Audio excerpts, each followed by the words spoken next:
Hi folks, wouldn't it be pretty awesome to be able to use your CNC machine and your spindle probe and fusion and the other stuff to easily check some measurements? Now this isn't the same as having a CMM for sure, but it can still be really handy to check absolute or certainly relative measurements of parts. And what we'll go through today is just how easily we can now do that. The backstory here, which is also just an awesome story of the times that we live in, is I met Ethan Batane I think at the Instagram meetup at Kern at IMTS. It's this gentleman right here, super sharp guy. He said, hey, I've got my company, Centric Iterations, and would love to help you do something on your Okuma that you can't do right now. And we couldn't do this. We would have to, if we wanted to measure the width of this part, I'd have to probe the left side as a coordinate system and then the right side and then do some math. He modified the post that lets us take a feature like this X feature and it outputs the value or the dimension that that feature is probed at in our common variables table. Do the same thing for inside widths if you've got an island. And what's nice is this is just making use of the built-in fusion probing features. Granted, yes, you have to have the fusion extensions to do this. And similarly with OD features like this, and even two ODs to give you the dimension between those points. Just a really nice tool. We also added O-check. This was actually his idea that I fully loved, which is the idea of checking, subject to a tolerance, the gauge length in Fusion relative to what its gauge length is documented as in the control. And so if you're off by more than a specified amount, say 100 thou or 10 thou, whatever you want, it can throw an alarm. So I'm going to hand this over to Ethan to walk through just exactly how he made some of his post edits. But again, I want to give him a big shout out and a big thank you. Check him out. He's got a pretty awesome Instagram where he shows off some of the parts he makes and just general awesome passion for manufacturing. Hey everyone, Ethan here. So like John said, I've been developing a more streamlined way to use probing data to in-process inspect parts on John's horizontal mill. Now the Fusion built-in probing operations are great, and they can set work offsets, they can compensate tool geometry, you can even, if you're clever, check your fixturing setups to make sure that you've loaded the correct top tooling or pallet. But Fusion does not use these macros to their full potential. So what I built for John was a way to automatically save his probing data to his common variable table so he can recall these values later on and then use them for inspection or other calculations. The renishaw probing cycles save a variety of helpful pieces of information to your custom user variables with the prefix VS. And these variables and their values are unfortunately cleared on reset. So what we need to do is find a way to save them to the common variable table in order to keep them safe so that when someone resets or you hit an M30, you don't lose those variables. So what exactly are the VS variables? Well, I made this table, which is basically just a copy of the renishaw table, and I made it a little bit more colorful, make it easier to read. In the columns here, we have the names of the probing operations, and then below them we have the program number, the O number. And then in the rows, we have our VS variables, our common variables. And we're primarily going to be focusing on VS 75 through VS 78 because that's what holds the X, Y, and Z position and the sizes. And that's what we're focusing on here. Now, this in itself is not necessarily a new concept, but building it into John's post-processor will help him and his employees do it automatically and not have to worry about hand editing their code. So to show you in Fusion, this extra tab that I've built in here allows you to save the X, Y, and Z positions, or if you're probing a bore or a boss, save the diameter and its position to any common variable that you want. The post will then automatically output the statement to port over the VS variable into the VC variable.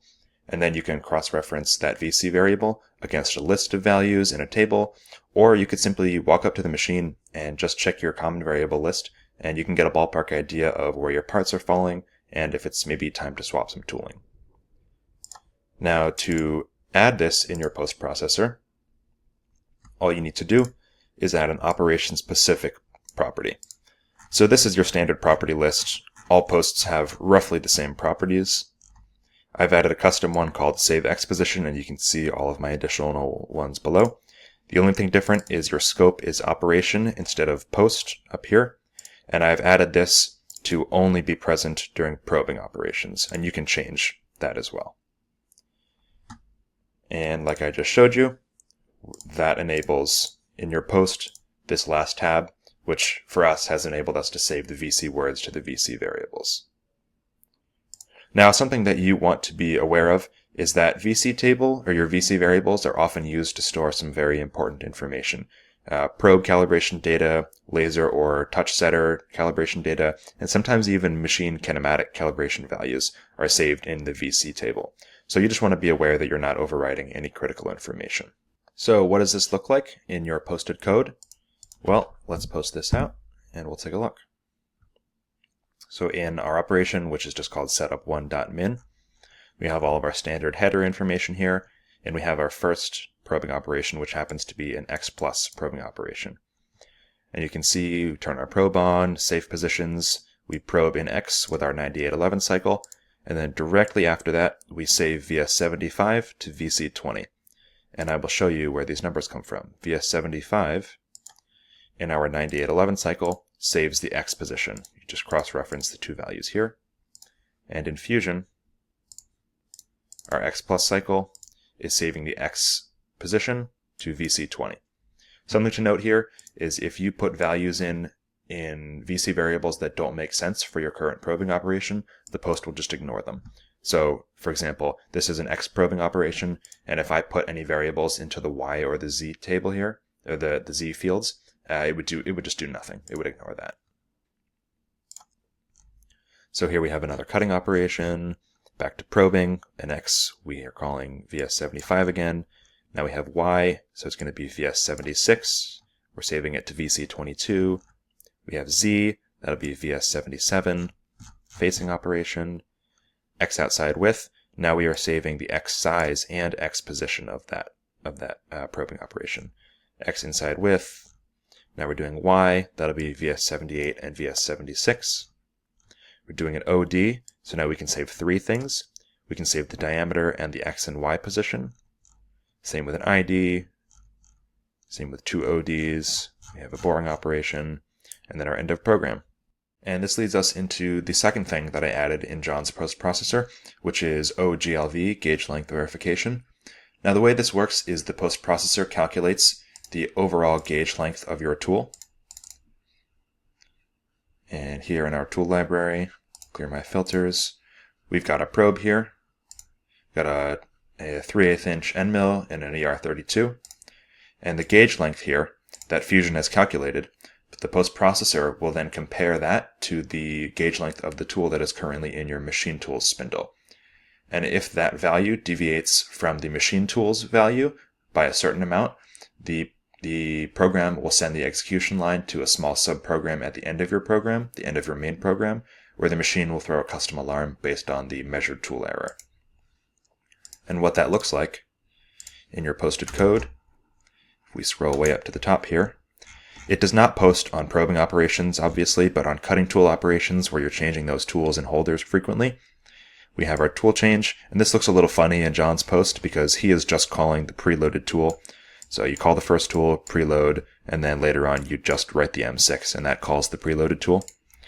We have call OTLocks, which is one of John's custom macros, and then we have this GL line, and that is the post processor saving the calculated gauge length to a custom user variable called GL, which just stands for gauge length.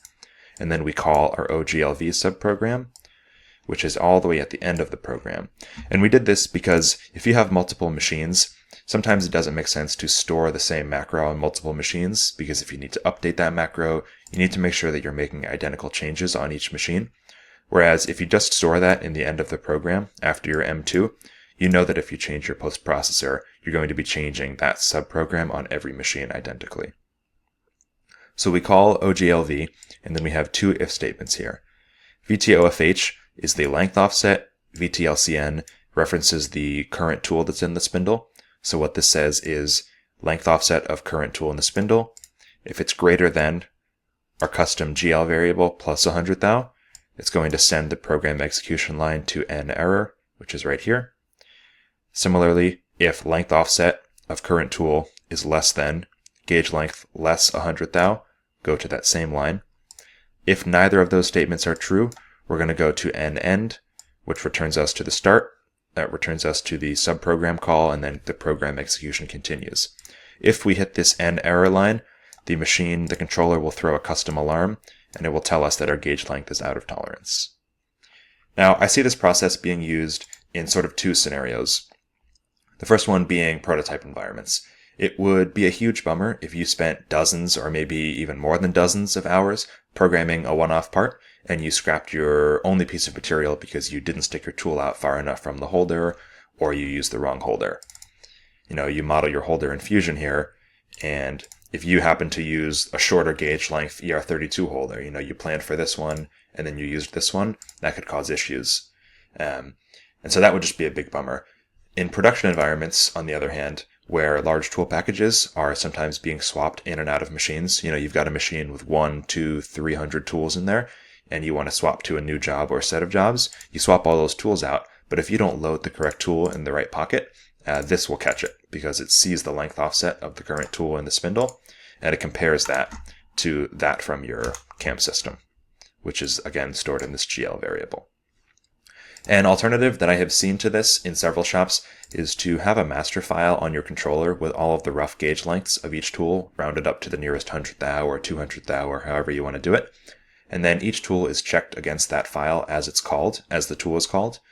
And that method is a little bit more labor intensive because it requires the upkeep of said master file on the machine, and then you need one file per production tool package per machine. And so it just becomes a little labor intensive. If you're interested in developing things like this into your post-processors, or you want to learn more about how to better leverage your machines, or you just want to chat about something like this, please feel free to shoot me a message and we'll get you sorted. And thanks, John. Huge shout out for having me on the YouTube channel. Really appreciate it. Take care, everyone. And again, a big shout out and thank you to Ethan. If you want to check him out at Centric Iterations, links in the description to his Instagram where you can reach out to him, and we'll include links to download free copies of the work he did for us also in the video description. As always, folks, hope you learned something, hope you enjoyed. Take care. See you soon.